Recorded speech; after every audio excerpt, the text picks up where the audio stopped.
Hello everyone ඔන්න ඉතින් වෙනදා වගේම අදත් මගේ YouTube channel එකට ඔයාලා හැමෝම ආදරෙන් පිළිගන්නවා.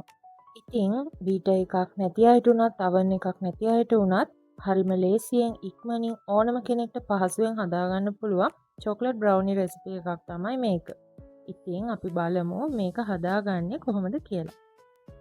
ඉතින් අපිට මේක හදාගන්න චොක්ලට් බිස්කට් ග්‍රෑම් 400ක් ඕනි. ඒ වගේම ෆ්‍රෙෂ් මිල්ක් කෝප භාගයක් ඕන. මම මෙතන ඩාර්ක් චොක්ලට් ග්‍රෑම් 100ක් අරන් තියෙන එක අත්‍යවශ්‍ය නැහැ. තියෙනවා නම් මේක දාගන්න, මේක ගොඩක් රසයි. ඩාර්ක් චොක්ලට් ගන්නවා නම් ඒකට ෆ්‍රෙෂ් මිල්ක් මේස හැන්දක් දාලා අපි මේක ඩබල් බොයිල් කරගන්න ඕන. ඊට පස්සේ මේ චොක්ලට් බිස්කට් ටික අපි හොඳට ග්‍රයින්ඩ් කරලා ඒකට අර ෆ්‍රෙෂ් මිල්ක් කෝප භාගෙ එකතු කරගෙන මේක හොඳට අපි මික්ස් කරගන්න ඕන. මේක මෙන්න මේ වගේ පල්ප එකක් ගන්නට එනකන් තමයි අපි මික්ස් කරගන්න ඕන. ඉතින් මම දැන් ඩාර්ක් චොක්ලට් එකක් ඩබල් බොයිල් කරගෙන ඉවරයි. ඊළඟට මම කේක් ට්‍රේ එකක් අරගෙන මේ වගේ අපි හදාගත්ත මික්ස්චර් එක ටික ටික මේ ට්‍රේ එකට දාගන්නවා.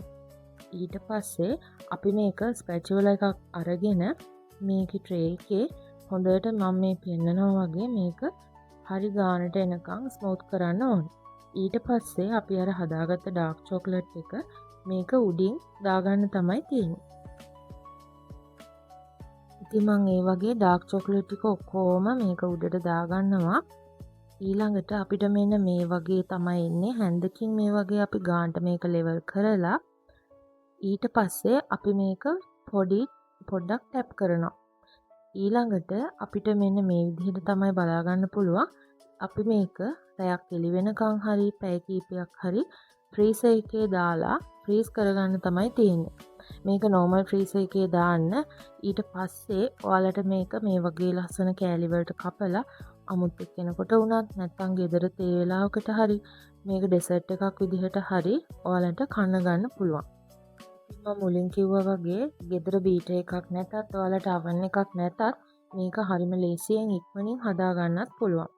ඉතින් මේක ඔයාලා අනිවාර්යයෙන්ම හදලා බලයි කියලා මම හිතනවා. ඉතින් මගේ වීඩියෝ එක හොඳයි නම් ඔයාලත් බලලා යාළුවන්ටත් බලන්න ෂෙයා කරන්න කියලාත් මම ආදරෙන් ඉල්ලනවා.